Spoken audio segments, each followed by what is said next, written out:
So in our fourth segment, since we've explored a holistic understanding and vision of the traumatic wound, both PTSD and moral injury, we struggle to understand the similarities and differences between these. And now we want to look at what we can do to support the healing process. Now this, of course, is especially directed to you, chaplains and chaplain assistants, and we will give a lot of both holistic vision and specific principles and practices that we can use. But also, I do invite and request behavioral health people, psychologists, social workers, any other care providers out there to please stay with us, because this is also quite relevant to you, and we can use these techniques not only in a chaplain work, but also in our psychological therapeutic work with our veterans as well. We also want to remind you and request that all sites and all individuals who are watching, please let us know. If you haven't mailed in, please mail in to the address you see on the screen, Chaplain Ira Stan Campbell. Please let us know you are watching. If you have any questions or requests about any of this information, let us know that too. If it's important to you, let us know. If you have critiques that you would like me to learn from and build into future presentations, we want to hear all of it. It's very important that since we are in this together, it's very important that we are in profound dialogue together. So now we turn to our fourth session, which I'm calling Transformation and Blessings. And we are focusing this time on how chaplains and chaplain assistants can support the healing process. And we are including in the healing process both post-traumatic stress disorder and moral injury, these two terrible, invisible wounds of war. So we have reviewed moral injury, moral trauma, moral wounding.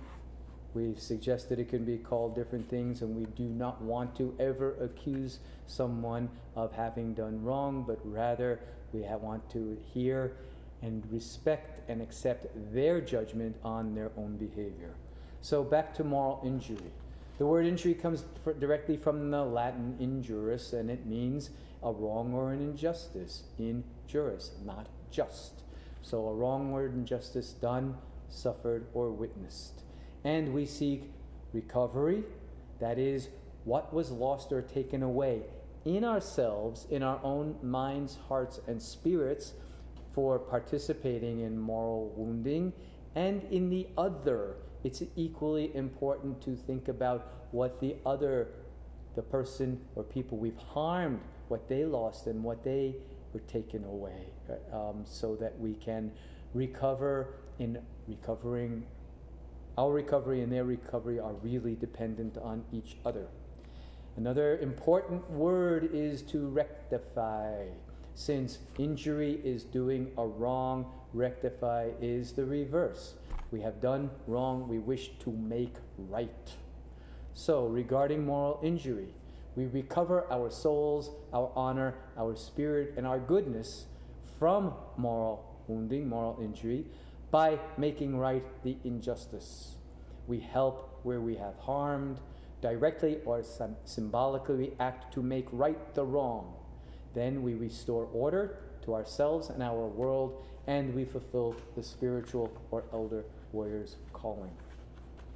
Now, I have shared that I lead healing journeys back to Vietnam, and we do work to recover and rectify on these journeys.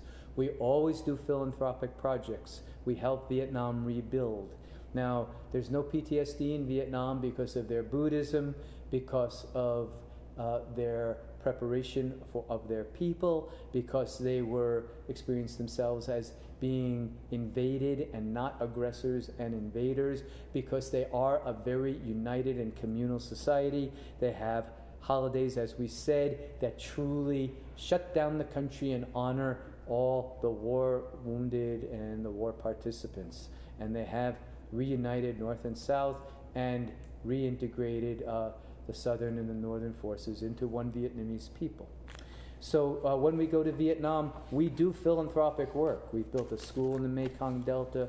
We've helped Agent Orange victims. We put impoverished children through school.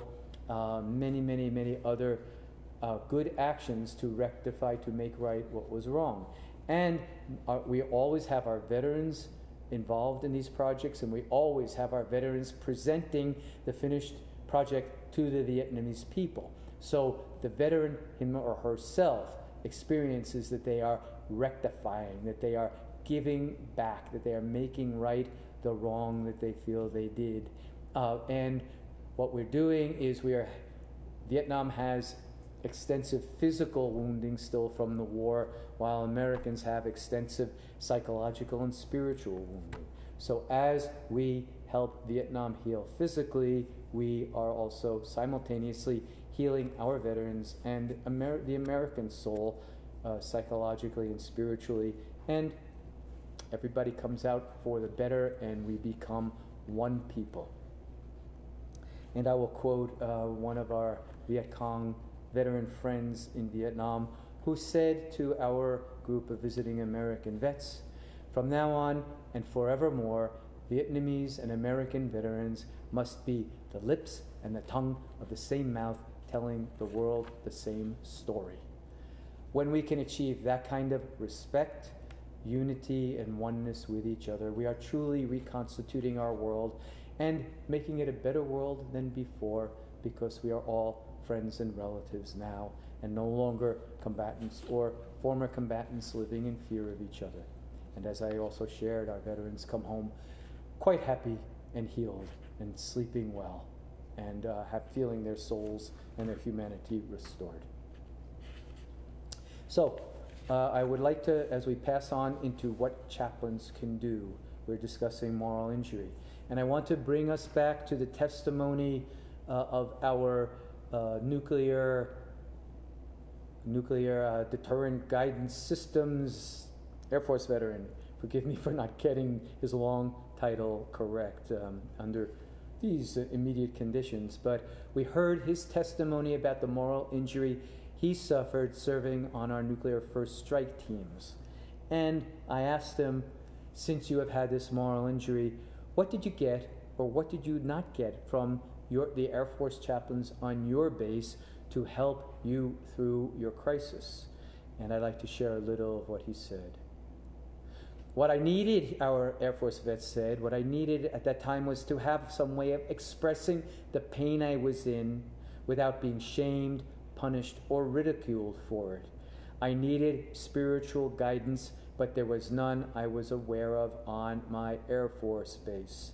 I needed to understand why what the work we were doing went against everything I learned in church and Sunday school. Why would God allow this? What moral justification did we have? Was there any? I need to speak the horror I felt in my heart, dreamt about, and was exploding deep inside me.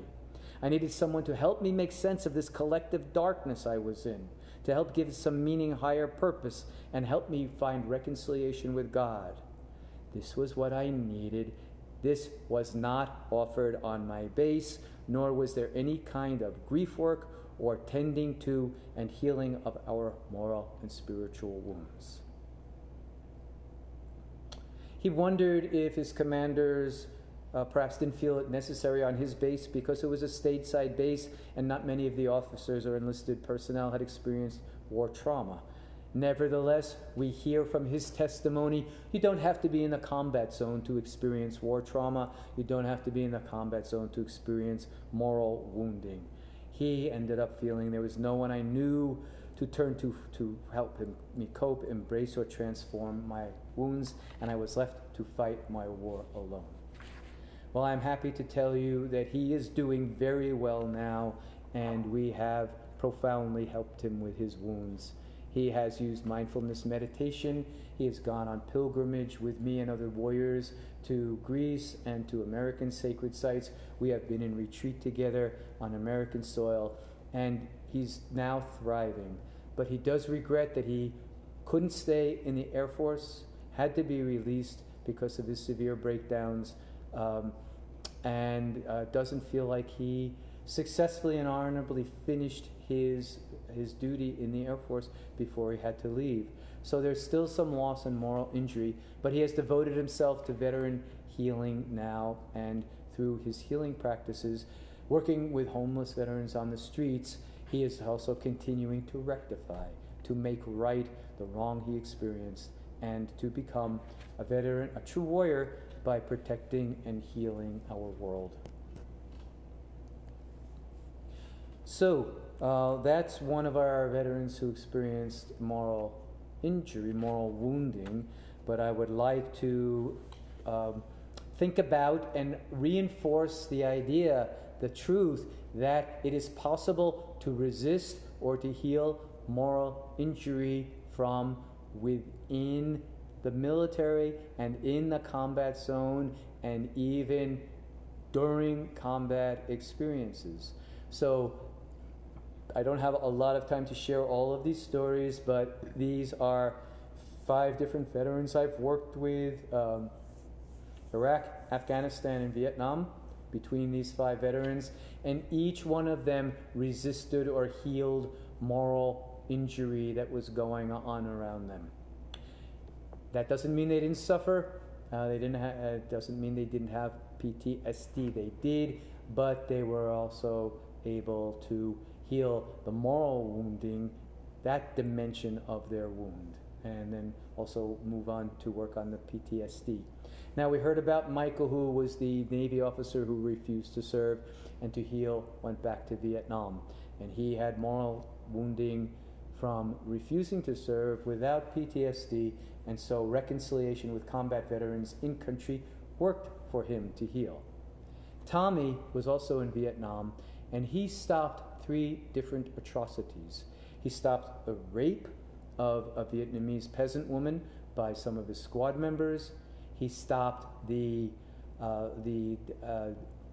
defacing and the abuse of bodies of the fallen enemy soldiers, and he stopped one of his. He was a buck sergeant. He stopped his master sergeant on an APC from blowing away an old Vietnamese man who was offering them tea, and his sarge had some bad combat experiences and thought that it was a setup and they were going to be blown away.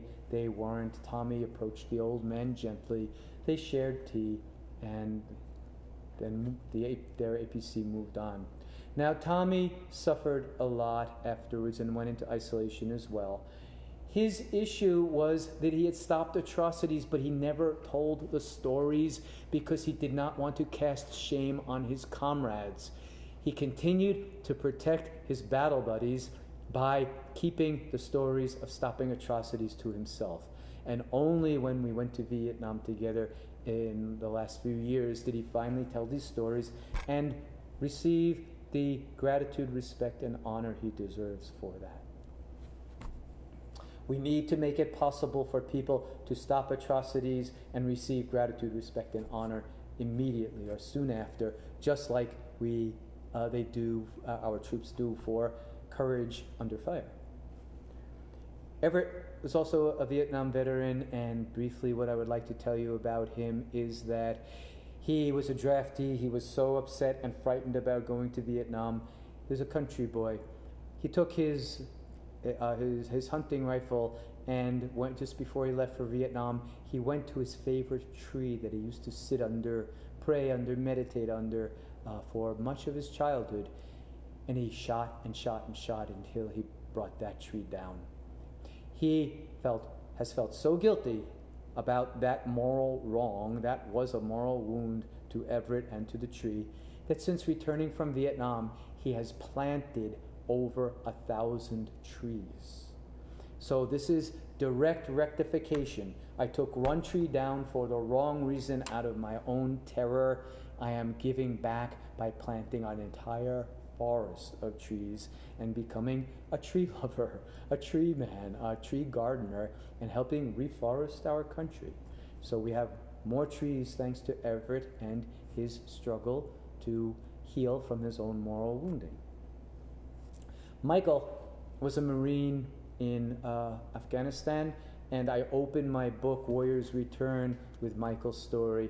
To save time, I won't tell the whole story now, but briefly, Michael and his squad were patrolling a remote, desolate region of Afghanistan where there had been combat and ambushes before. A child jumped up on one of the terraced hills and ran away. The squad wanted to shoot the child, sure that he was either a Taliban enemy or he was running to warn the enemy.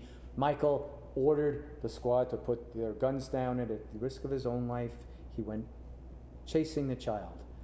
To make a beautiful and moving story, a long story short, he finally caught that child hiding in a barn under in a hayloft under a stack of hay with his 3 sisters. The child had been taught to be afraid of Marines and that Marines harm children, and so he was just running away to warn his sisters and protect themselves. Michael did not know that, did not know if he was walking into an ambush, but he kept saying, Marines don't shoot children, Marines don't shoot children, wouldn't let his squad fire. Finally, found the children, brought them safely home, made friends with the family, became an adoptive uncle, and considers that family part of his extended family.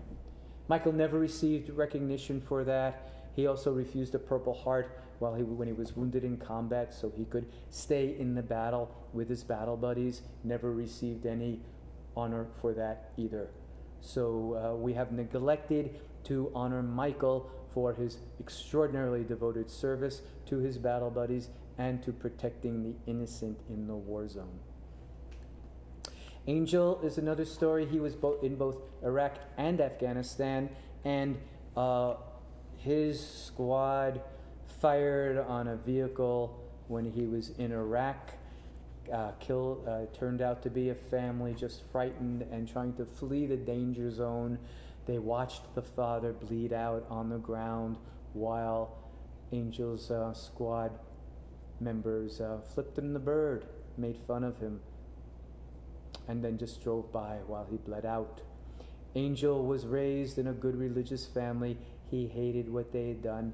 It bothered him terribly. He carried this moral injury into his service in Afghanistan when one of our chaplains finally worked with him, knew that he wrote music, invited him to write a song to memorialize the man.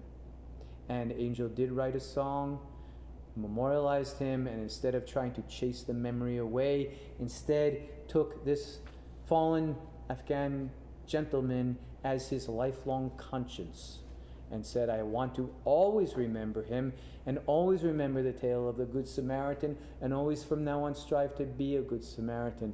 He sings his song. He sang it in Afghanistan. He's used it to help other veterans heal. He encourages others to memorialize through the arts. And he says that man will be my guiding conscience for the rest of my life. And once he wrote the song and embraced this moral conscience, since then, Angel has been healed of those traumatic symptoms that had tortured him for a number of years. So please know, it's possible to resist moral injury. It's possible to heal moral injury. We will talk about other methodologies for healing it. And we do need to prepare our troops to be able to do this. All these men came with goodness in their hearts and souls that enabled them to find their way to healing. We can also nurture such awareness and nurture such hope and healing in our troops as we help them learn to be good warriors.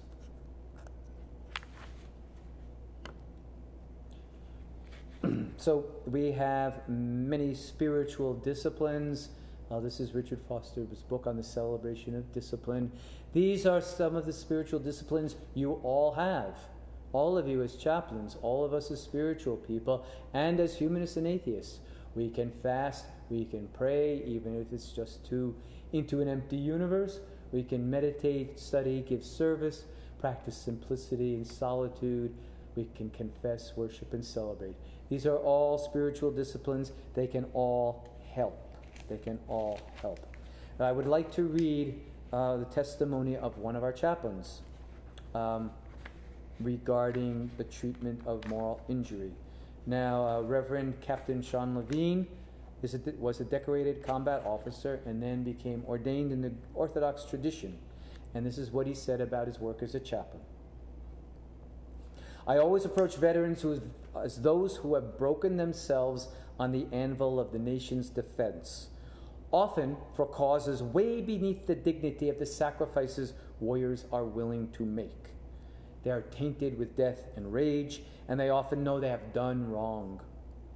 When I affirm this, you should see the relief that comes to them when they find a place to share the burden of their sin.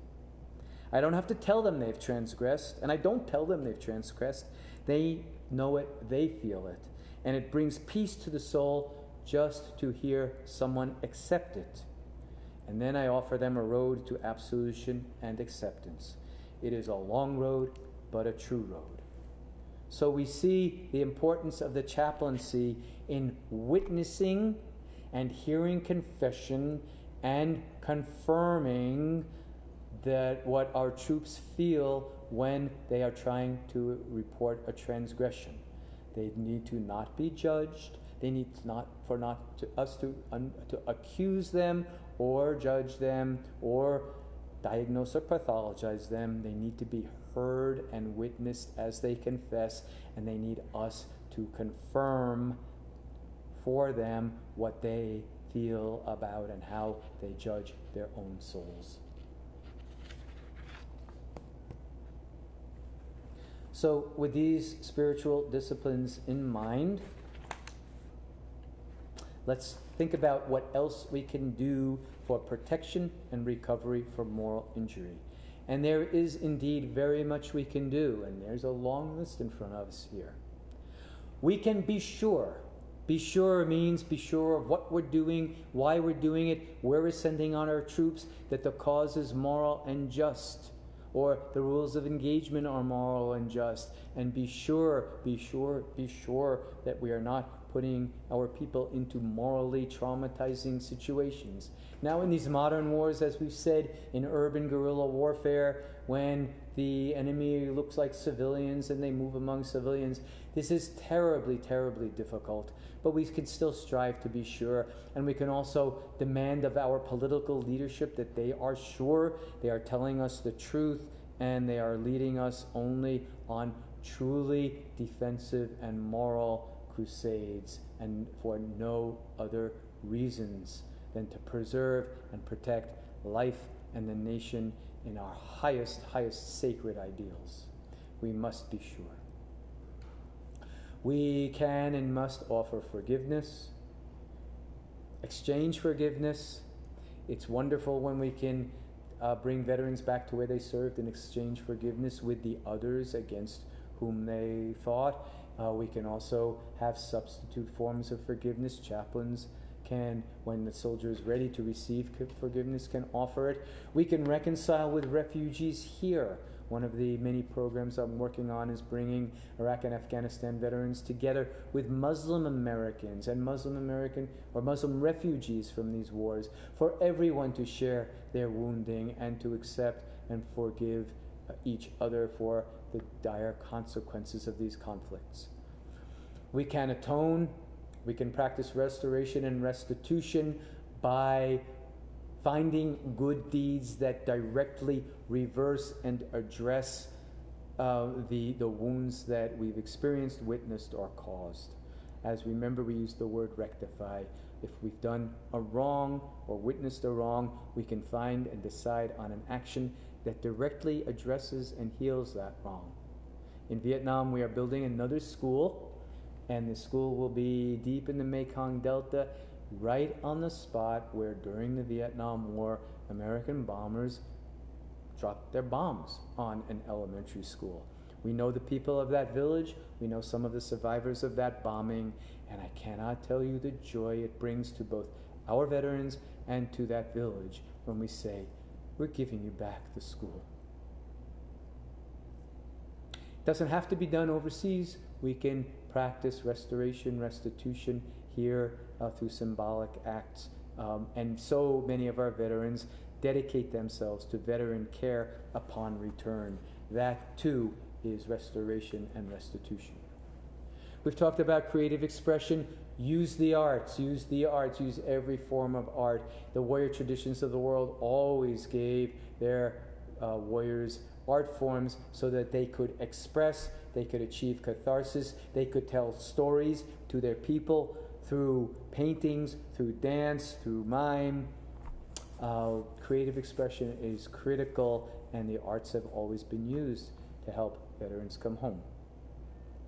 We've been talking about identity transformation. Again, instead of offering a diagnosis and leading a veteran to think that he or she is broken, let's affirm that you are a different person who has come home, and we are working together to coalesce a new identity for you that is larger than the identity that you've had previously and can help you carry the wound without collapse.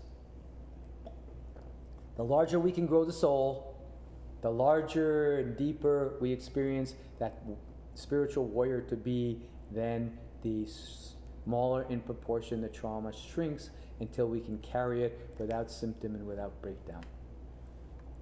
Rehumanization it is of utmost importance to that we rehumanize the other, because when we dehumanize someone else, we dehumanize ourselves. When the Vietnam War began, there was only one book in English on Vietnam. We knew nothing about the people, the culture, the history. And it was similar with Iraq and Afghanistan.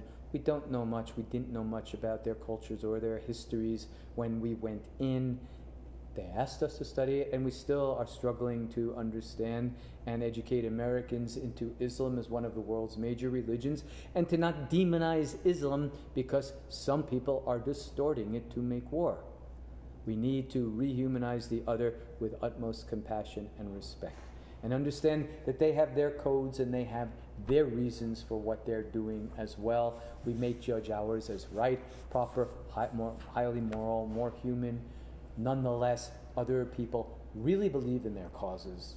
And when a warrior is utterly believing and devoted to his cause, as Deuteronomy tells us, that is the strongest warrior, the strongest weapon. And primitive people with utter belief in their cause can resist and sometimes defeat the most advanced technological weaponry.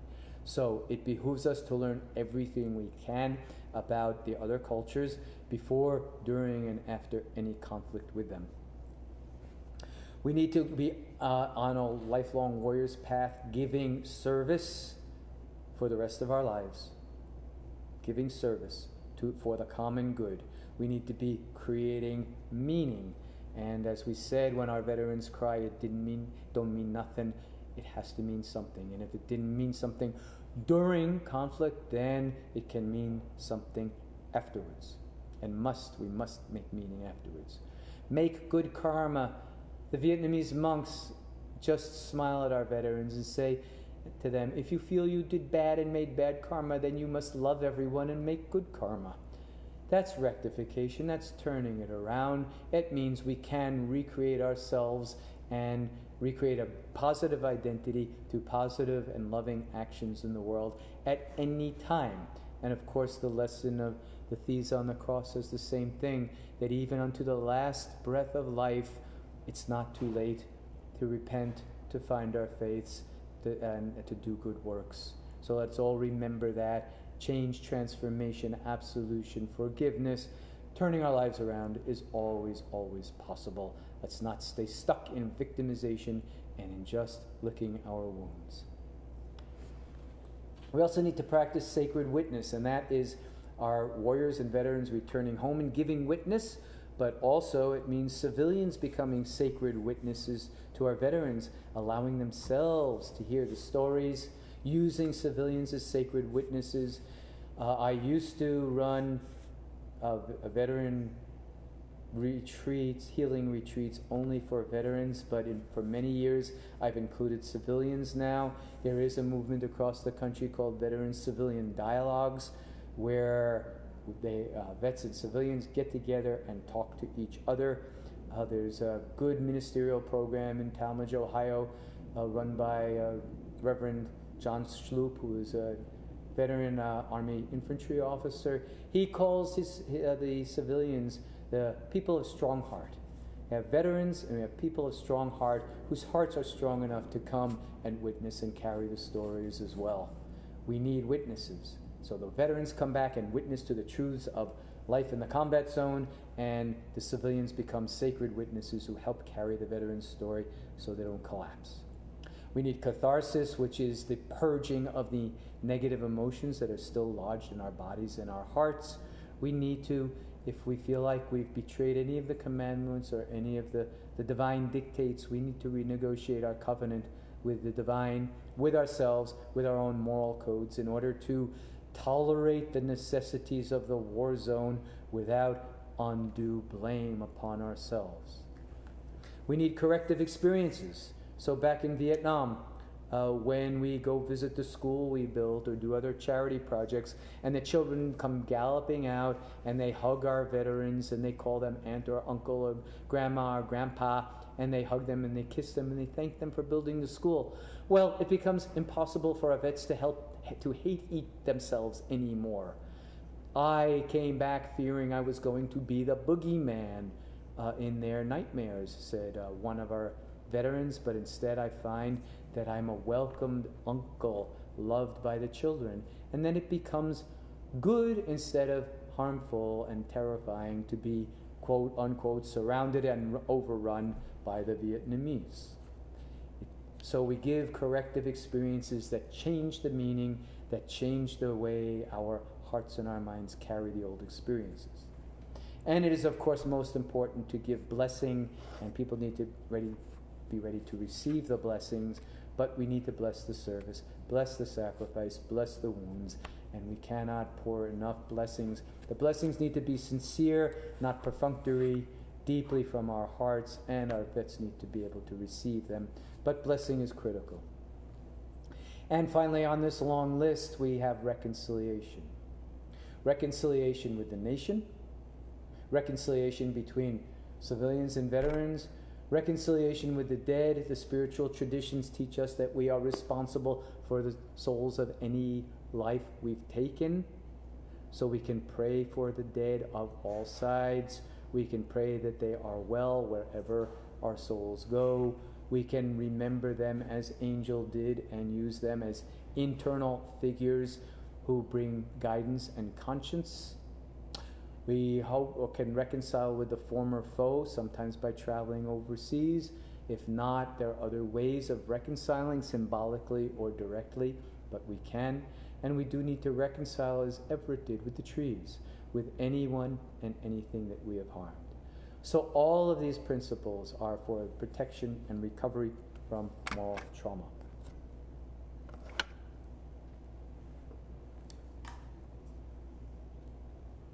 This slide is a bit small and difficult to read, but we need to go over it as well. And spiritual has a typo in it. Sorry about that. There's spiritual preparation before deployment. Now, of course, we want our troops to pray if that is in their way, to attend religious services if that's in their way. It may not be, and that has to be okay also. But there's other forms of universal and inclusive spiritual preparation that is beyond our specific religious practices. So, one of these, we keep saying this, we need to tell people to really prepare them for the realities of the combat experience. We are supreme in teaching people how to fight.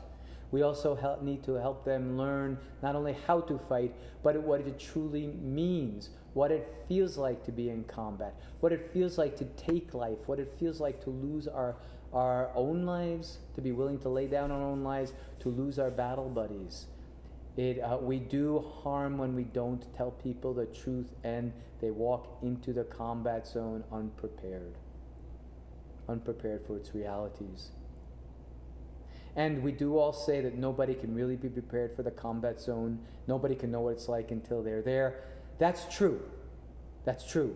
But that does not give us the excuse to not do our best to teach about those realities before you get there. We can be at least partly prepared and take the shock better.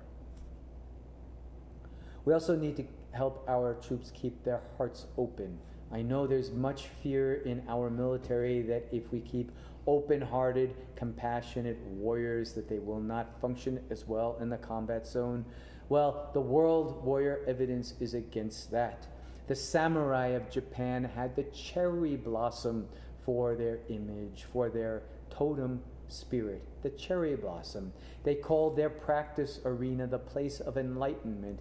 They saw warriorhood as a path to spirituality, and they worked to stay beautiful and soft inside and only be hard on the outside. And we know what fierce warriors they were. So keeping the troops' hearts open, feeling respect and remorse if and when they must kill, will help reduce or prevent moral injury.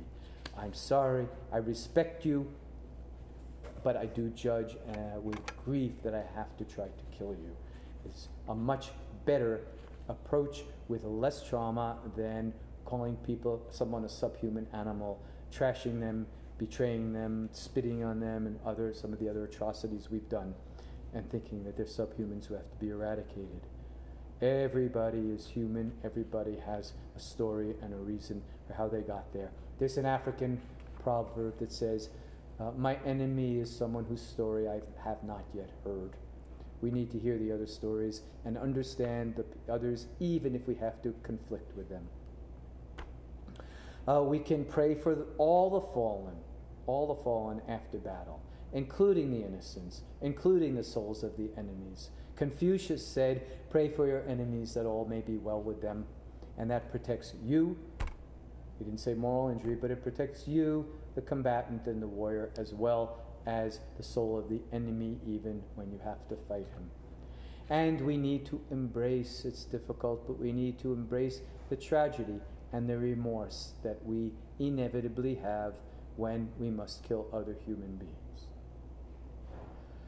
We also have to work with our troops, as we said, on maintaining the moral high ground under the most difficult circumstances.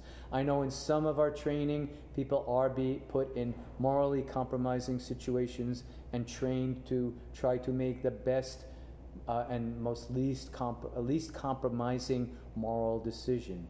We have to continue to train that.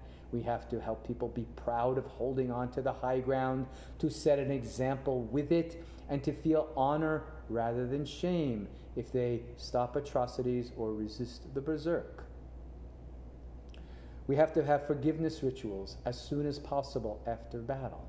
We have to practice forgiveness of self and of comrades and of the enemy and the situation and everything of history and of life itself for putting us in these painful and difficult situations and impelling us to do things we rather would not do.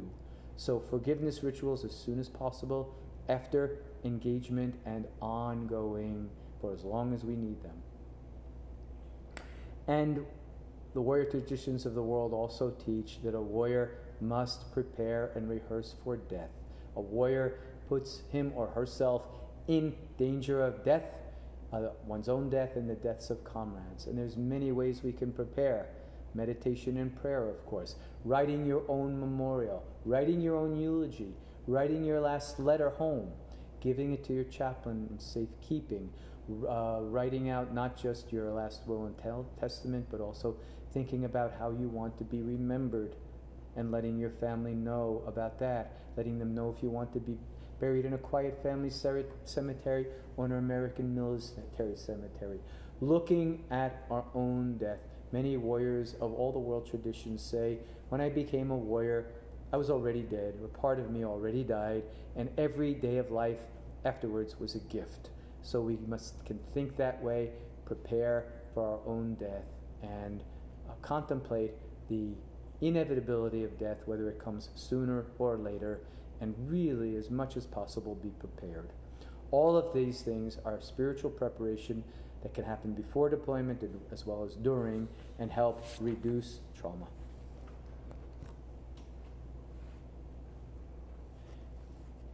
So with all that said, we can look at some moral and psycho-spiritual practices for redemption after service. The picture you see is also in Vietnam. the woman praying in front of the altar was a peace activist. The man praying in front of the altar was a combat veteran. Together they went to Vietnam. Together they prayed in the Vietnamese way and in our American ways for all of the fallen, for both sides.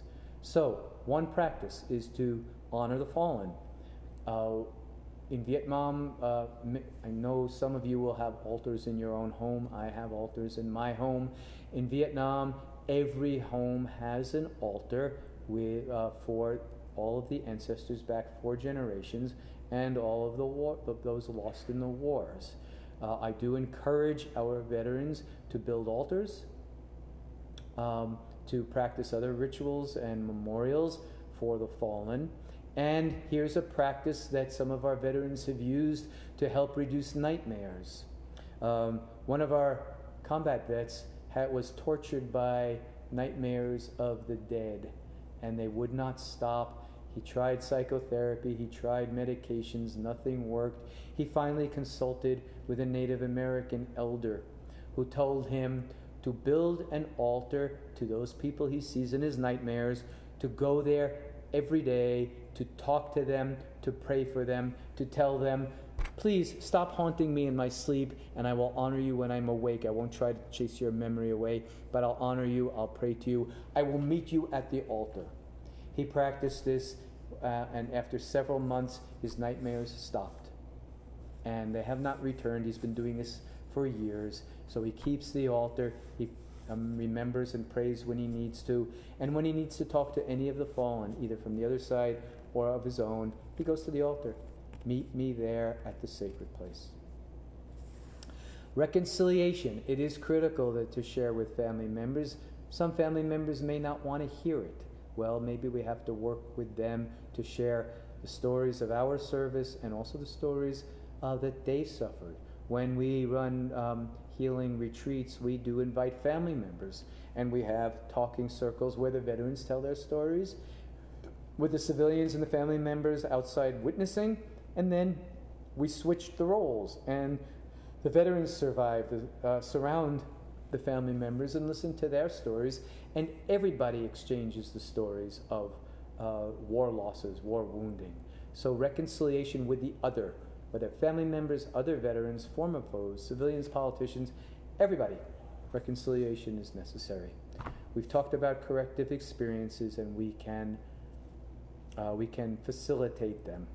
Find out what the harm was done, shape an experience to rectify the harm, and to correct it so that being overrun or any other version of terrifying experience becomes positive rather than terrifying and negative.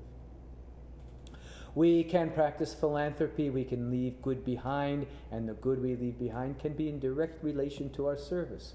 As we said, so many veterans are working with our wounded warriors, leaving good behind.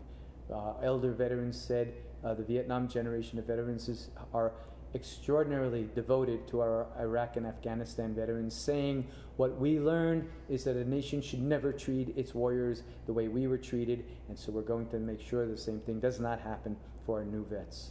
So there's many ways of leaving good behind, from building a school to practicing a memorial to serving other wounded warriors. Investigate family history. It didn't begin with me and it didn't end with me. What happened to your grandmother, your grandparents, your parents, your great-grandparents? Who came here? When did your people come to the United States? What war traumas from the old world are they carrying? What military experiences in the Americas did they have? Make your own history the next step in a family history and a national history and a world history of the honorable warrior legacy. We've talked about the expressive arts. It transforms the energies. Tell the stories. Don't leave them locked inside. Find some way, even if it's painting and drawing and the story isn't exact, but your feelings are on the canvas in bursts of color.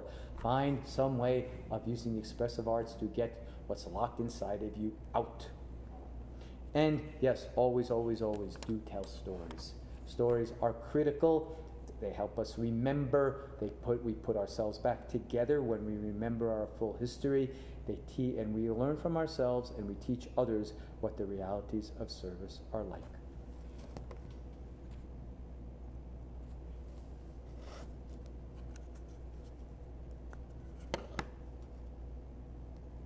We have more practices to consider.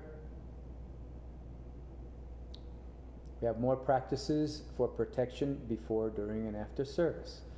Think of the entire family as a veteran, not just the vet. Everybody's been changed by the service. The spouse left behind, the parents or grandparents worrying, the children, everybody's changed, everybody's different. The family's a veteran, and everybody needs help and support. Do. Prayer and blessings are critical. Continue always to sanctify the service and the sacrifice. To sacrifice does mean, in its original sense, to make sacred through the spilling of blood. Well, we have spilled blood. We need to make that spill, ours and others, and we need to make that spillage as sacred and respectable as possible. We also talked about truth-telling by the elder warriors, not just storytelling by everyone who's come back, but elder warriors can, if they teach us well in our schools, through the popular media, through talking circles, through library events, every way possible. Let's bring our elder warriors out of the shadows and have them tell the truth about military service and war before, during, and after conflict. That will prepare everyone. It will prepare our nation, and we will be much wiser and better prepared. The psychologist Paula Chaplain says we live in a war-illiterate society, and that's very true. Only a few of us have become literate in the ways of the warrior and of war, and you certainly are, having served, so we need to help our society become war literate. And in truth-telling, we need to tell truth to recruits and to young people about the harsh realities of military service and combat.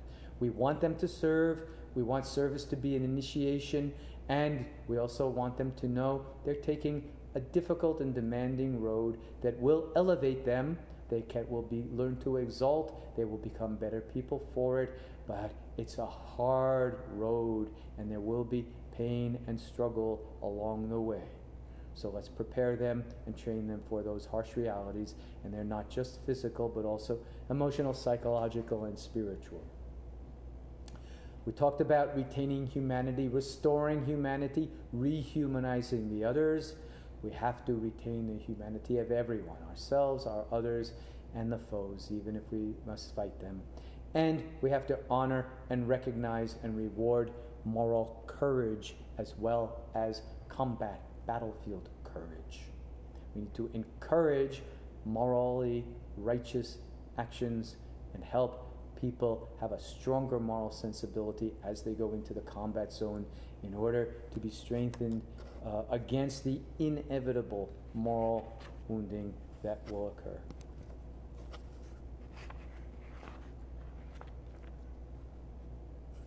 So, some special words for our chaplains, some special thoughts and special concerns, because it's not only you chaplains who are tending our wounded warriors, but also, of course, you take wounds yourselves through vicarious traumatization, through your own experiences in the combat zone, and through, like our psychologists and social workers, our counselors, and me, we hear so many stories that our own minds and hearts can be drenched in war. So let's remember that the two key functions of the chaplain corps are the pastoral and the prophetic.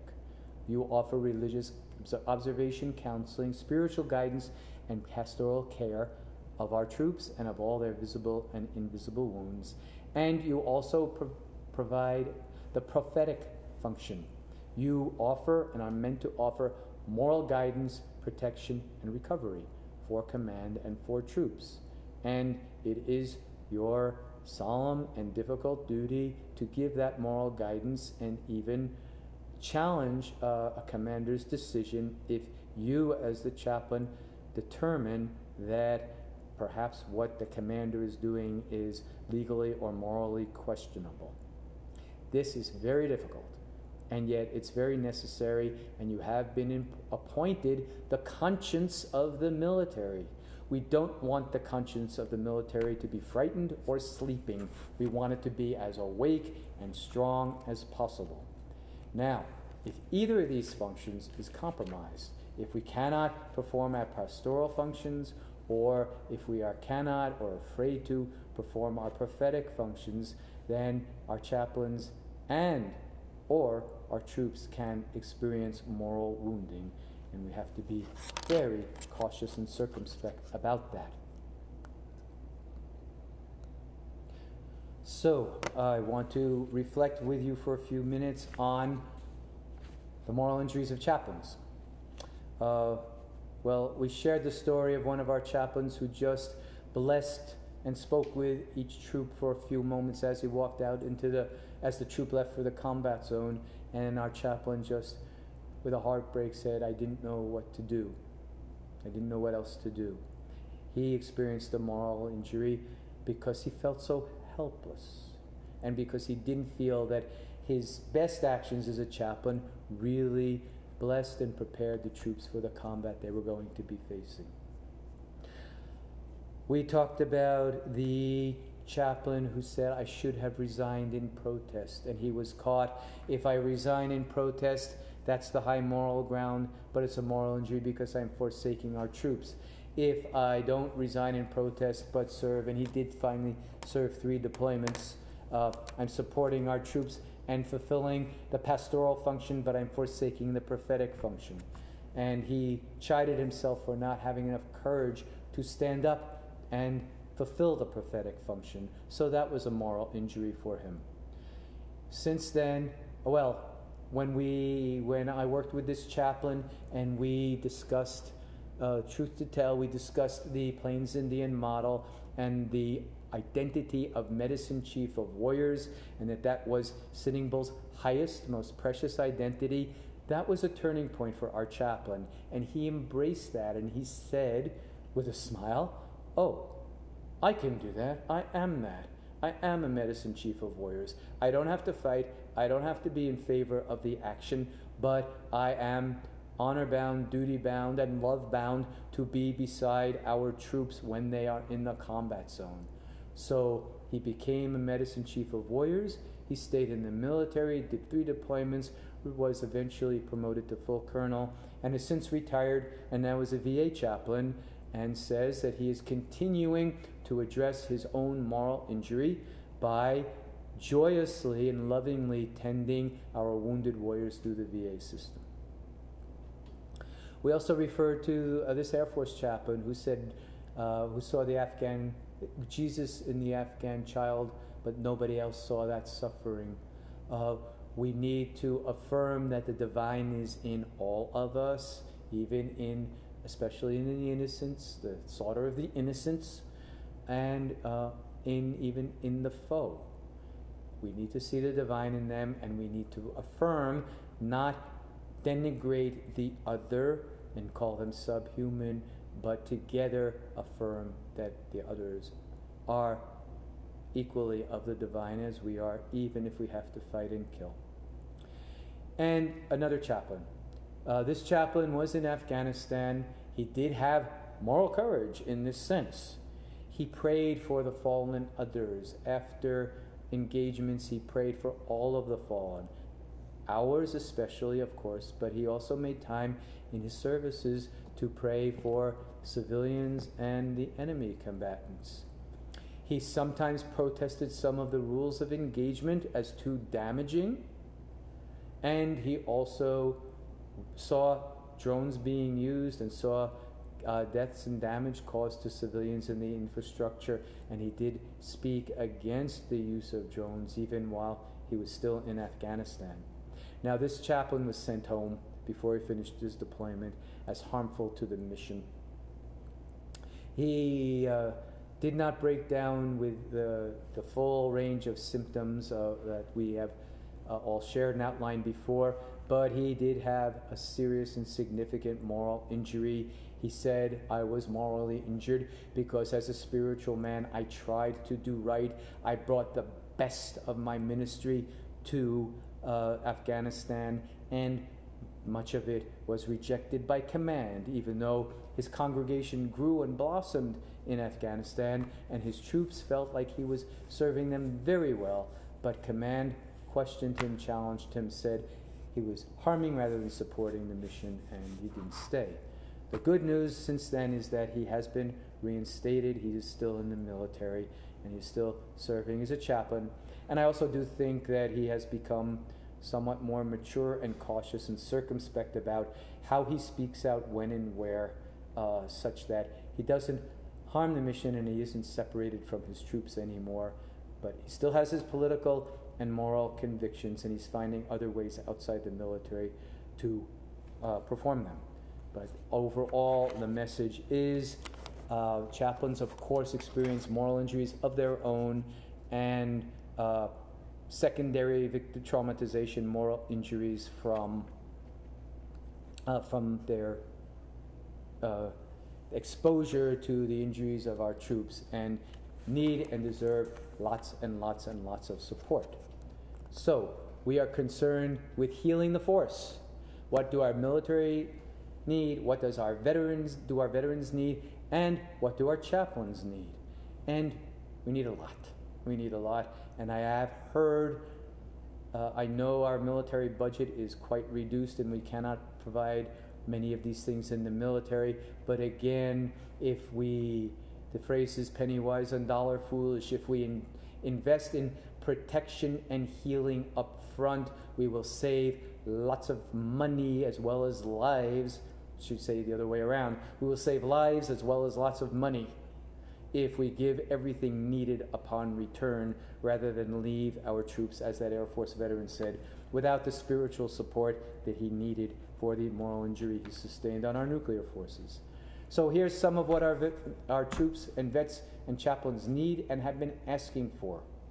We need processing time. We need downtime to talk together with each other and with counselors and with chaplains about what happened, what it meant to us, how we felt, and process, so we can eventually integrate all of our experiences, not just run into more experiences and accumulate so much traumatic experience that it becomes one big blob in our brain, such that we can't even separate out events, and we've lost our continuity in time and space, and we can't even present our narrative. When veterans apply for their disability ratings and have to write a narrative for the VA, they often can't remember, they can't put it together. It's all faded into one large traumatic glob. So we need the processing time before, during, and after in order to keep our narrative coherent and share and remember and integrate what we've experienced. We need venting. That is just time to blow off the steam, to get out all of the negative emotions. Many of the holistic techniques used in indigenous cultures were provided venting. The war dances of the Native American people very often happened afterwards. When they came back from battle, they were still full of the warrior energy, so they danced it out of their system. There's a tale in Irish mythology about the great Irish warrior Chaplain, who needed so much venting and catharsis that when he came back, he was plunged into 3 vats of cold water.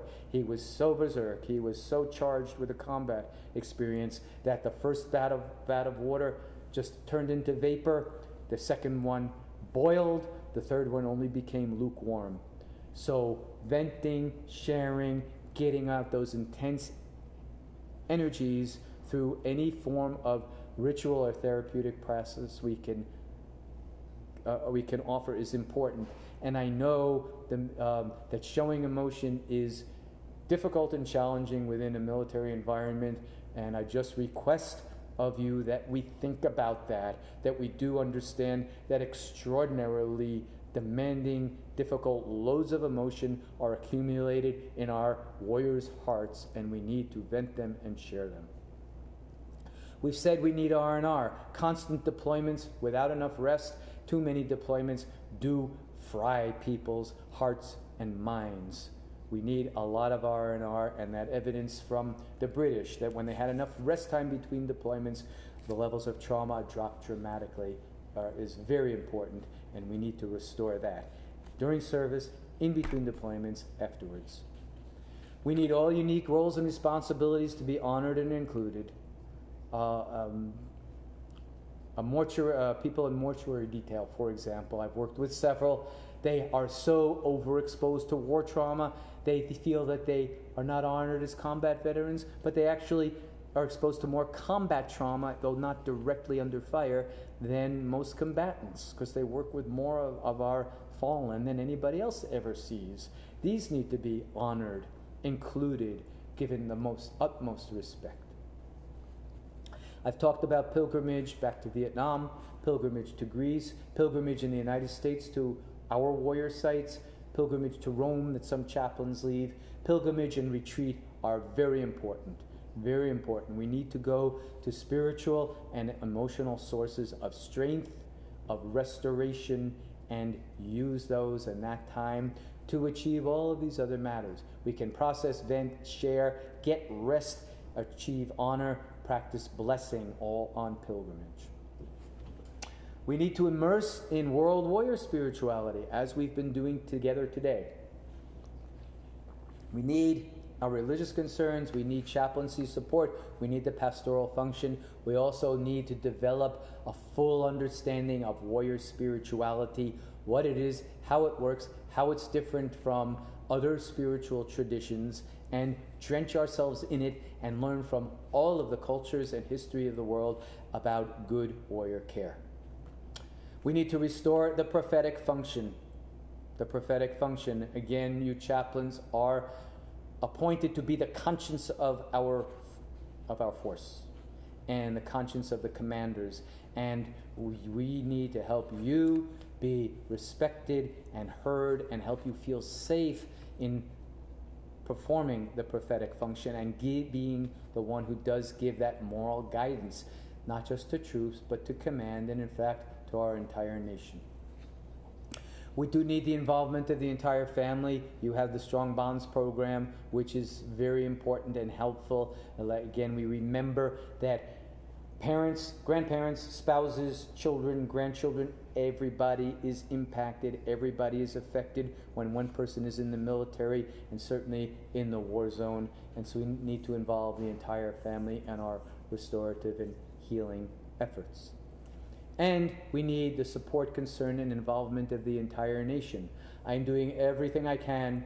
I work in different communities, teaching the transformation of communities to heal our veterans. Our communities need to become veteran-safe places and veteran healing places. And there is so much we can do on my Soldier's Heart website. My organization is Soldier's Heart. Our website is soldiersheart.net. We do have a statement on transforming our communities to heal our veterans.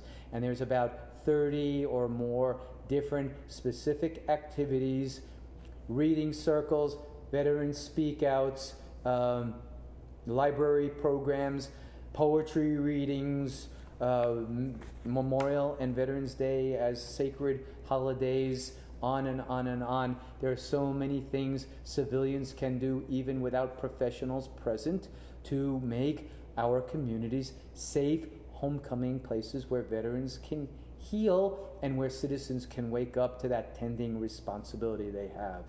And I love working with you, and I'm greatly honored to be working with all of our troops and vets as I have for all these decades. I do feel sometimes that my work out in the community trying to wake up our sleeping nation is more important, because with their concern, support, and involvement, we can achieve much more healing for our people. And finally, this actually means a restoration of the democracy. A restoration of the democracy. Not enough people vote. When we vote, the military issues and the issues of these modern wars are not front and center enough. Not many people, not many veterans are serving in the government, though some younger Iraq and Afghanistan veterans are going into governmental service and running for office, but it is a low percentage compared to the number of officials we have. That's part of the restoration of the democracy. But really, our troops and veterans are asking America to be responsible for how they're used. And so all citizens should be greatly concerned about our military. Doesn't matter if they're for the war or against the war. It's not against the troops and veterans. It's about how politicians use our great military force.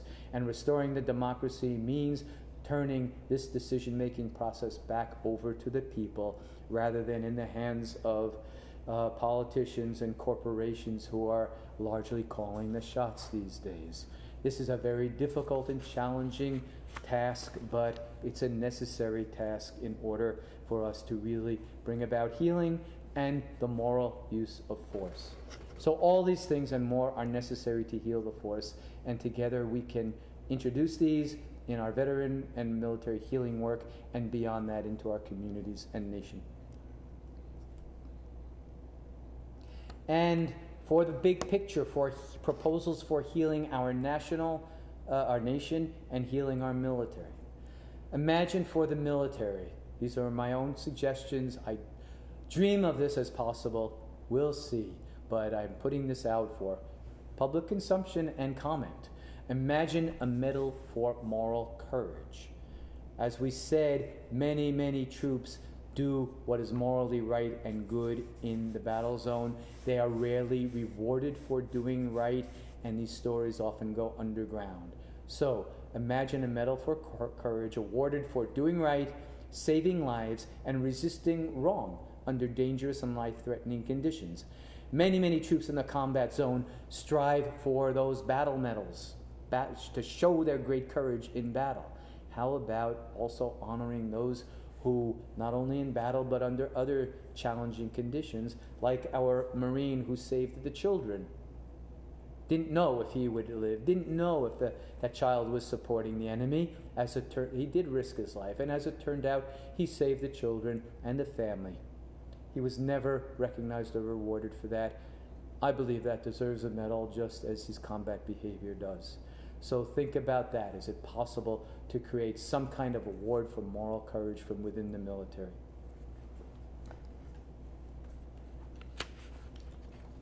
And finally, for the nation. As we said, our nation is not paying enough attention. We need to wake everybody up. We need to transfer responsibility for what our troops do from the individuals to the nation that sent them. So how about a national day of restitution? It could be on Veterans Day or Memorial Day. It could be a separate day.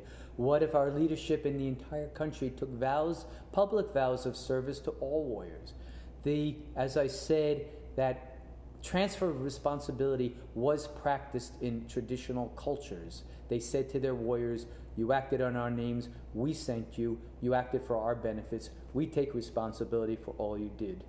Imagine our political leadership and our civilians, our citizens, making such vows to all warriors and transferring the responsibility from your shoulders to everyone's and willingly carrying that responsibility and any pain or moral challenge that goes with us together. Take that burden off the individuals. The individuals will not collapse as they do in epidemic numbers. We are rendering collective wounding into individual pathologies and then treating them as such. Rather, it's collective responsibility, collective wounding, and we all must be in this together. And we can put out national calls and take national actions that express this. So I do believe with great and courageous action from the individual to the collective, from the personal to the national level, we really can turn this situation around and reduce both PTSD and moral trauma and use our forces for the good and for the better of the nation and our entire planet. And so with this last quote, we are going to stop and call our panel back call our chaplains back and have another panel, and then I will be back with you for a few more minutes for a closing. So, this comes from the Dachau concentration camp, and I want us all to remember this, our troops who are in harm's way to remember this, our chaplains, of course, affirm it.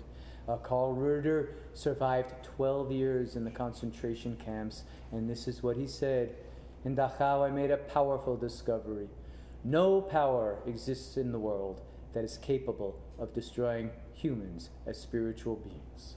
Let's remember that and together embrace the Spirit even under the most difficult and painful conditions, and work together, all of us together as a united nation in this sacred cause of healing our troops and veterans, really bringing them home and transforming the way our nation carries the wounds, stopping our veterans from collapsing, and being one nation undivided in our concerns for our military and everybody's well-being. So thank you and welcome back.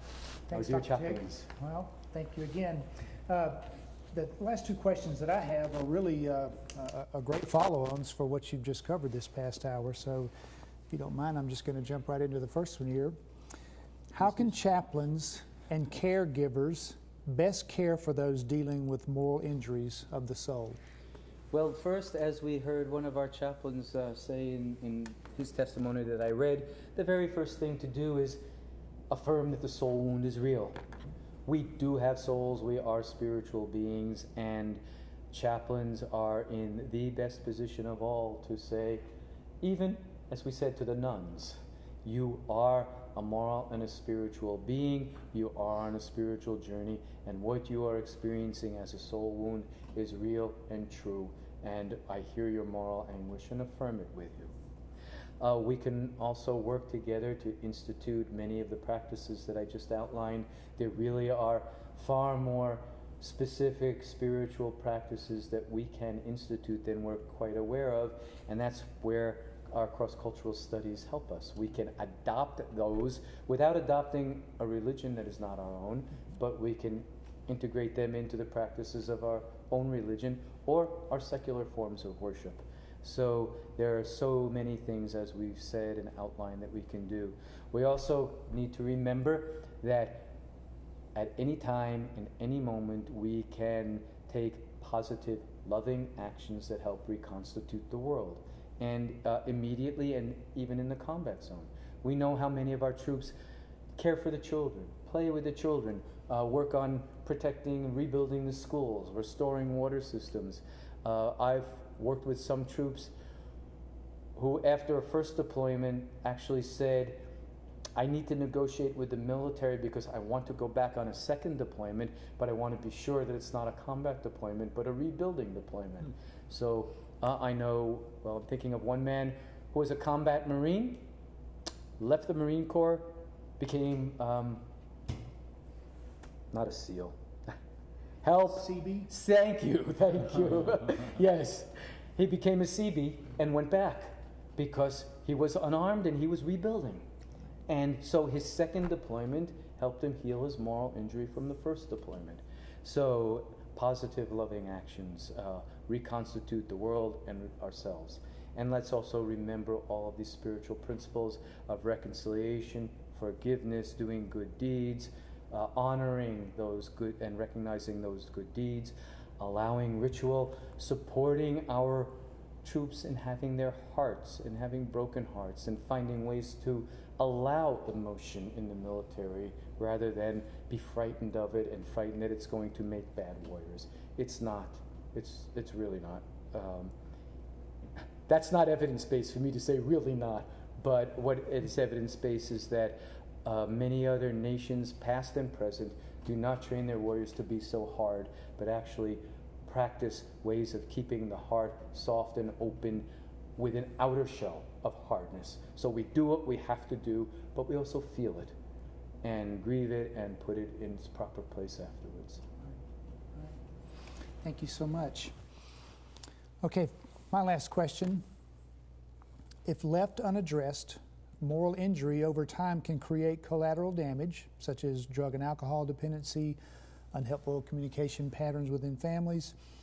What is the best role for chaplains in doing pastoral care with warriors suffering from moral injury in light of the ethic that to do no harm weighs more heavily in ethical theory than to do good?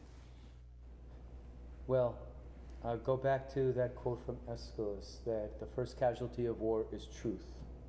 And when we say do no harm, if we don't tell the truth, we are doing harm. We are. And so the first thing that we can do is affirm the warrior's truth.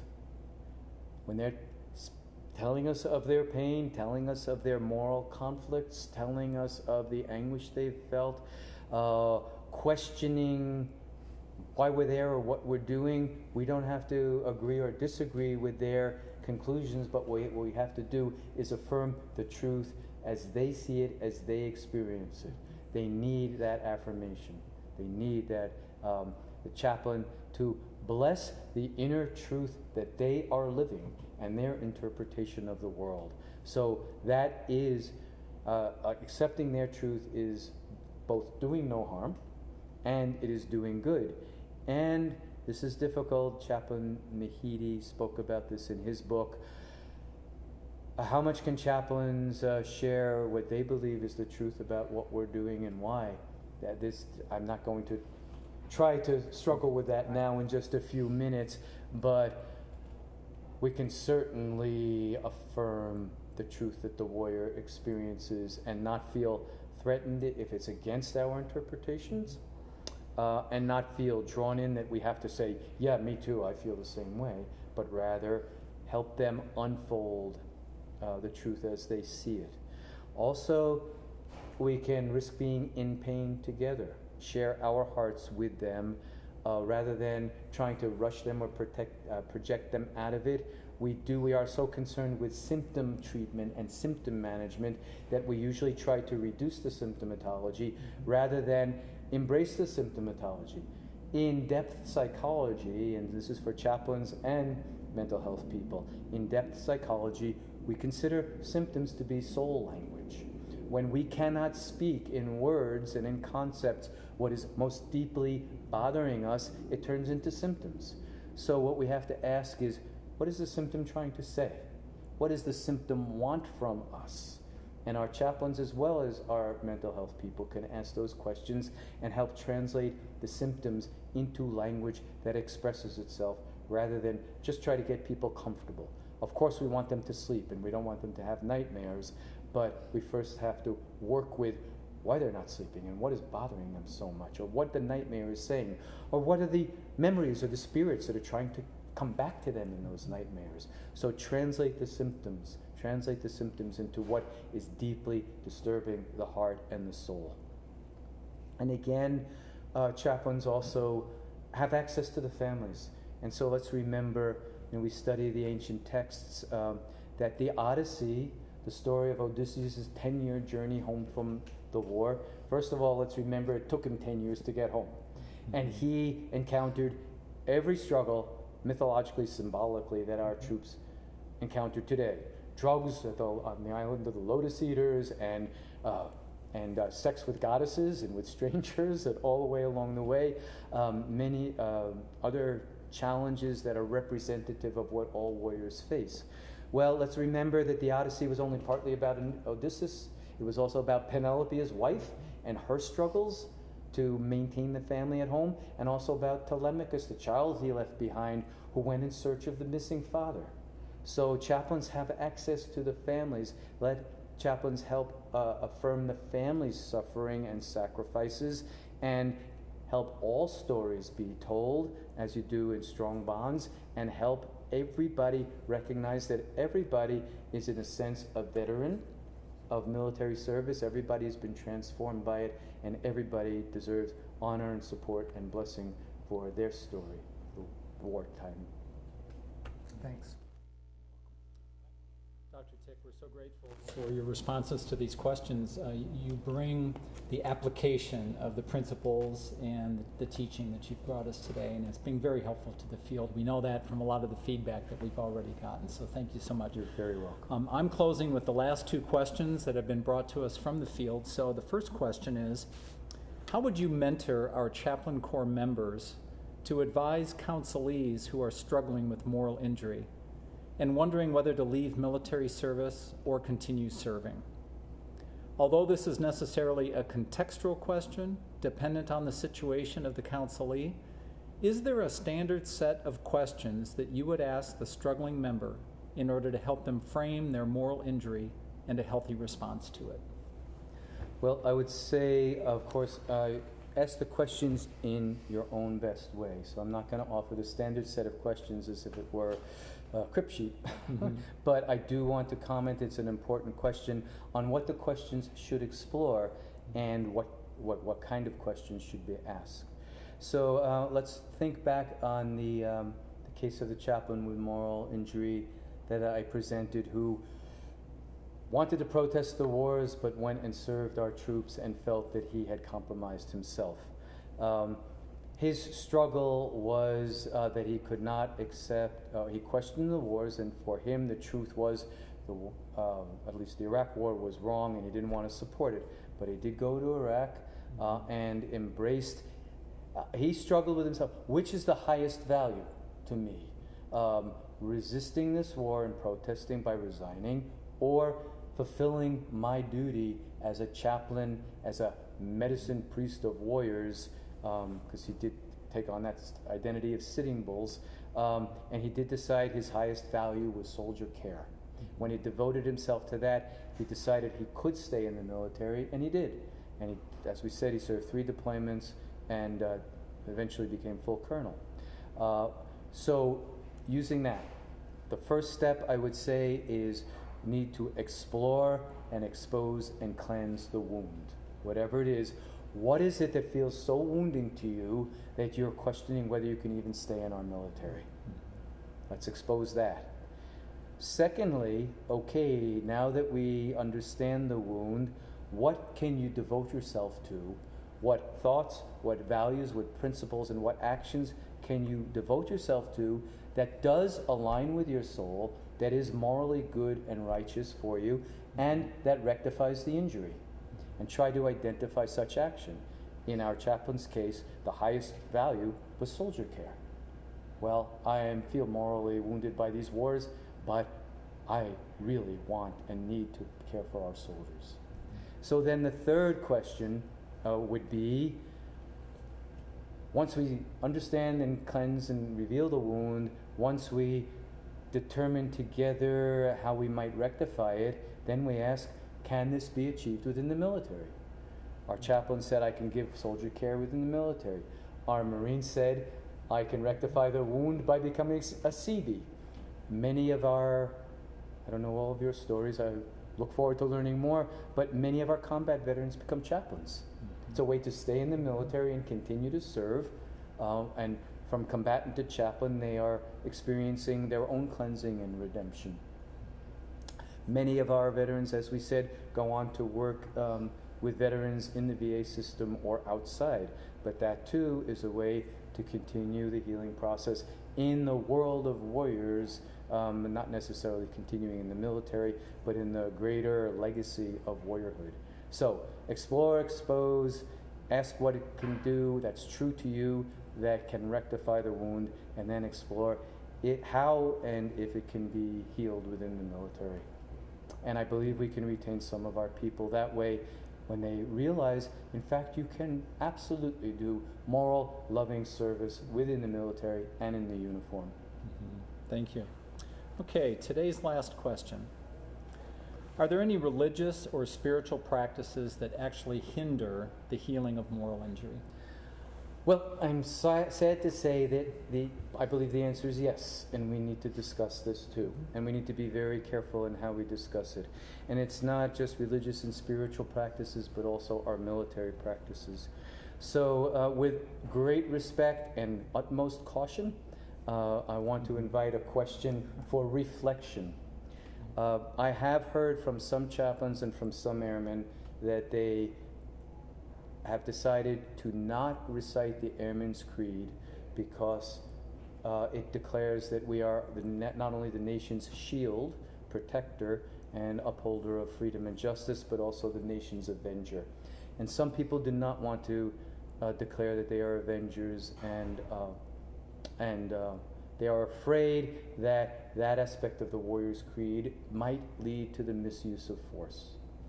And so I do wonder, and as I said, respectfully ask the Air Force if it's possible to find, we don't know what General Moseley meant, and I'm not judging that at all.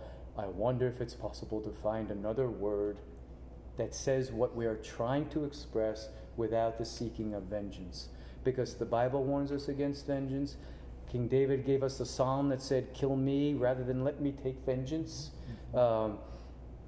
Other traditions teach that vengeance is wrong. Of course, Jesus preached that we should not seek vengeance, but rather take the pain upon ourselves rather than hurt another. So there are religious and spiritual and military and patriotic practices that can contribute to moral injury, and we have to be very careful about those. So thank you for tolerating my gentle, I hope, criticism.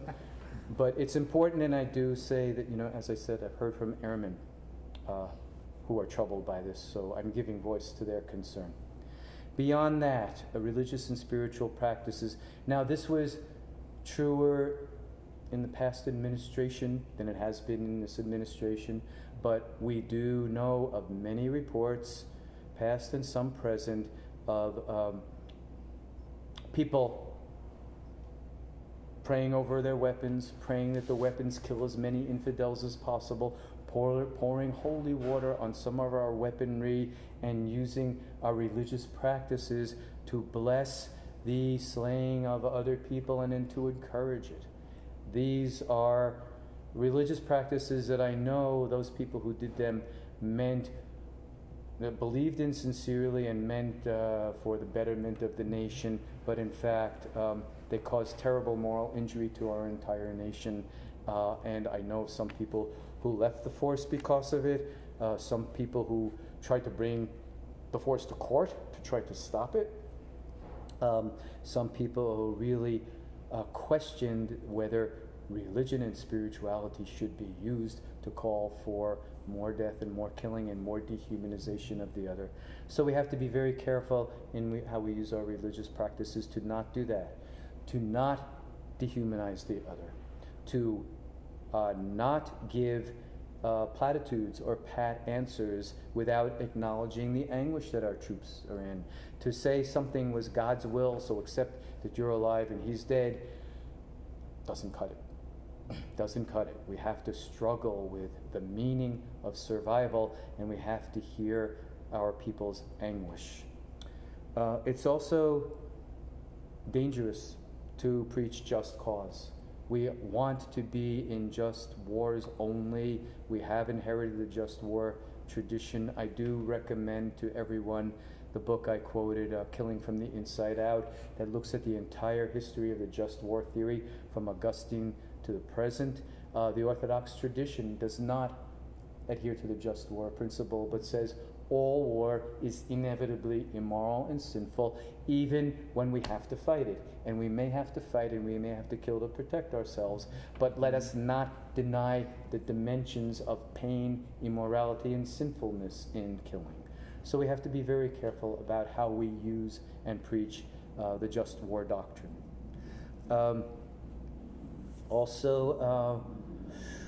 Sometimes, again, in well-meaning attempts, we can block or refuse to allow grieving or other forms of ritual, or tell people, well, the religious service takes care of it, so don't let it spill out over into the rest of your life. It's very important that our religious and spiritual practices allow and encourage the grief and the opening and the softening of our hearts. And in fact, the spiritual and religious community should be a container where we can fully open our hearts and allow emotion during our our services and allow the services to be a little longer, a little deeper, a little more emotional, so that they can contain and drain off the emotions our troops are carrying, so that they are able to move on without that accumulated pain.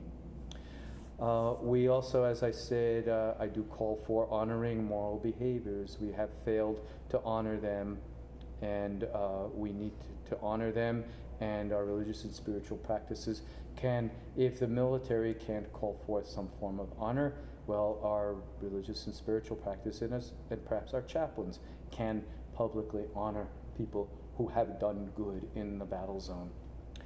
Also, of course, we offer prayer. Sometimes we offer prayer alone without reflection, guidance, and contemplation, and I would suggest that prayer with reflection, study, guidance, contemplation, really struggling with the meanings of our prayers and our religious and biblical stories is very helpful. And so let's turn on the religious education, and even for our nuns. The stories are good. They're wonderful. They're extraordinary teaching stories that have moral lessons in them, and they're good for all of us. So contemplation, reflection, guidance, discussion of our prayers and our religious traditions are very rich. And if we just pray alone, we might be abandoning people with, I don't know what to do with this. I don't know how to carry this. Maybe I'll pray, but I don't know how to deeply embody it.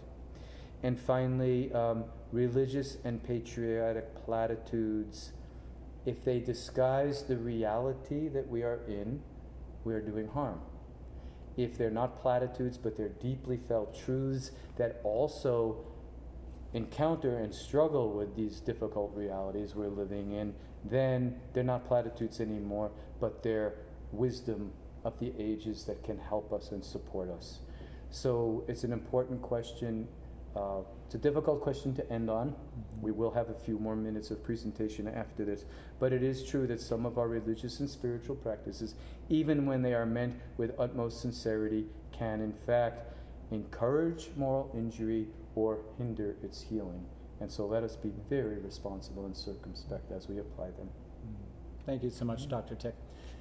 Well, we're coming to the end of our day together of reflection and insight into the subject matter of moral injury and PTSD. We certainly recognize in you the energy and commitment that you give to this field of study, and the intensive labor that you do in your research, and also the engagement that you have with veterans and human life, to go through this journey. So thank you so much for sharing your wisdom with us, your passion, and your challenge, to the Chaplain Corps and to other listeners about how wide and deep this subject matter actually is. I wanted to leave you with any final comments or yes. things you would like to share with our audience today. Thank you. I do have a few more slides and just a few more moments with which to address our chaplains and the rest of our audience. Okay. So bear with me for a few more minutes, and then I turn it back and all the responsibility back to you. No, not back to you, but I'll carry it with you. We'll carry it together. Okay, so here's just a few of the many suggested readings. I do ask people to go back to the Bible and especially look at that Geneva Convention of the Old Testament, Deuteronomy, reread Samuel and the stories of David and Saul, reread the Psalms and Proverbs, and see all that they have to give us in terms of moral guidance. And these are some of the books that I've mentioned today, or books that specifically focus on the spiritual dimensions of warriorhood. While there are very many, and we should be studying this for life, these are some of the most important that address the issues of moral injury and its healing during and after service.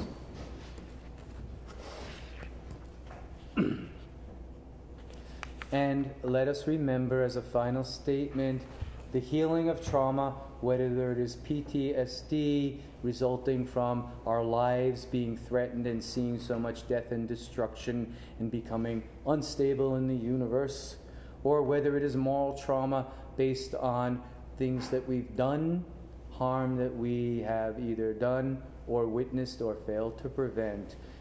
It is critical in healing trauma to make the path sacred, to restore the warrior's spirit, and to restore the community so that the community becomes a responsible, caring, and tending place for all of our warriors. And with your permission, thank you, chaplains, for allowing me to do this. I do have, for all chaplains and chaplain assistants listening, and for all care providers for our veterans, I would like, as my closing to you, with my great honor, love, respect, and gratitude for you, I would like to offer this sacred charge to our chaplains, our chaplain assistants, and all troop and veteran caregivers. So please receive this charge and blessing from my heart and soul to yours. Chaplains, reverends, ministers, and caregivers of all denominations, beliefs, and ranks, beloved partners, spouses, parents, and children, airmen and women, scholars, crusaders, and veterans, sisters and brothers, friends and teachers and students, witnesses to war as you all are, and servants of peace as you all are. Whether you're called abroad or at home to serve our warriors and families in hope, love, peace, and tending, this is a charge. To charge is a very old word that has meant many things over the last 800 years. It is meant to load, burden, weigh down, or impose. It is meant to trust or command. It is meant to accuse. It is meant to rush into the attack. It is meant to load a weapon. It is meant to impose a burden of expense. It is meant to fill with electricity. And in 1951, the year I was born, American slang adopted charge as meaning to be thrilled. So before this sacred gathering we are all in from all over the country, of comrades, friends, battle buddies, sacred servants, and colleagues, together we charge each other to fulfill every meaning of the ministerial charge, every meaning we can discover. Accept with love, willingness, and commitment the load and burden of guiding troops and civilians and your congregations past, present, and future in the sandbox, in any war zone that evolves, here at home, and wherever you are called. Guide them toward higher purpose, loving and righteous service, and deep immersion in all life offers. Stand ready and called to be disturbed by life's suffering and immoral conditions. Be one who can help guide the way through the morass in which we are all swimming. We entrust you with this spiritual, moral, military, community, and national leadership. You are the ministers who can well command the ships of souls that are steering through life's difficult tides and shoals. So load your spiritual weapons that you carry aplenty: love, wisdom, sincerity, compassion, righteous indignation, prayer, ritual, play, willing listening ears and hearts, devotion to loved ones, family, community, country, and troops everywhere. With these, charge forward. Rush to overcome untruth, ignorance, fear, hatred, prejudice, greed, superstition, suspicion, vengeance, and unnecessary violence wherever you find them. These are the true antagonists. Our wars are truly always with ourselves, and today the greatest enemy is war itself. This charge is expensive. We all, and you all, now carry new debts and burdens with a high interest rate. We are very interested and concerned with how you will pay back and how you will redeem these charges. We will help you shoulder them. And please know that all you pay now will return to our warriors, our nation, and our world with great and healing benefits. Finally, be charged with the love and spirit necessary to fulfill your many demanding and important tasks. This very work of ministry to our airmen and our country charges you. In this service, you get your satisfaction. We get our satisfaction and fulfillment. So, together we charge you and you are charged. Go forth in loving and wise leadership under the gaze of the divine, and if you don't believe in any divine, under the gaze of the spiritual journey we are all on, and under the gaze of your brothers and sisters, with support, honor, love, and gratitude from all of us whom you serve. Sound both your prophetic and pastoral voices. Command aloud the prophetic and pastoral voices to be sounded.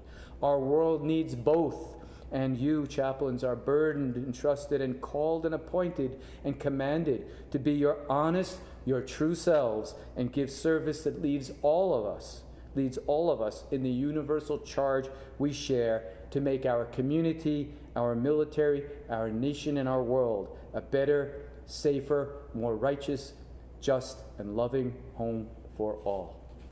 Bless you, and amen.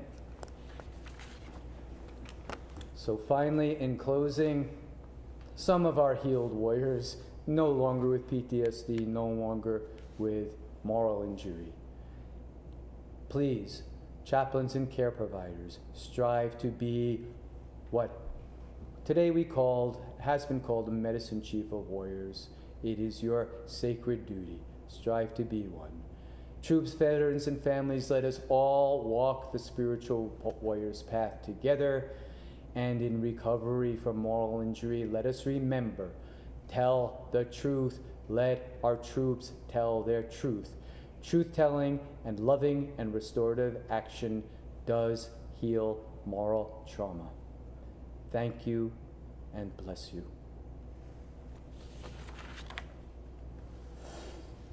Dr. Tick, we cannot thank you enough for being with us today.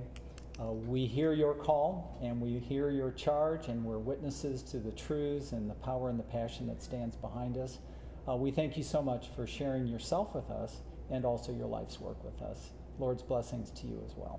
Thank you, Chaplain, and to you. Thank you. Bless you. As we come to the end of our day together, I just have a few general announcements that I hope will be beneficial to our audience that's tuning in. A number of you have asked about the slide content of Dr. Tick's presentation. Our recommendation is that you contact him directly if you wish to receive copies of the slides today. However, please note that all of our sessions today have been recorded and that they're going to be available on YouTube for viewing in maybe a week or so. Secondly, we do want to remind all of our viewers today to submit their rosters or a personal acknowledgement of your watching the presentations today by sending an email to Chaplain Campbell, whose email address is at the bottom of your screen. Two other things of great importance to us. If you could just pause and reflect upon the day that you've had with Dr. Tick. If you'd like to submit any feedback on the training that you've received today, we'd be grateful to hear it. And then lastly, anyone of you who have viewed the presentations today, if you have ideas for future training sessions and events, we'd like to hear those too. We would be very glad to provide these kinds of training sessions in the future, and we're working together as a staff at the Readiness Center to consider those as well. Finally, our gratitude goes out to the TEC, the leadership of this wonderful educational institution, the staff and workers here at the Warrior Network for making our presentation possible. Once again, thank you, Dr. Tick. Thank you to our audience and for all who participated, and I hope it has been as beneficial to you as it certainly has been to all of us.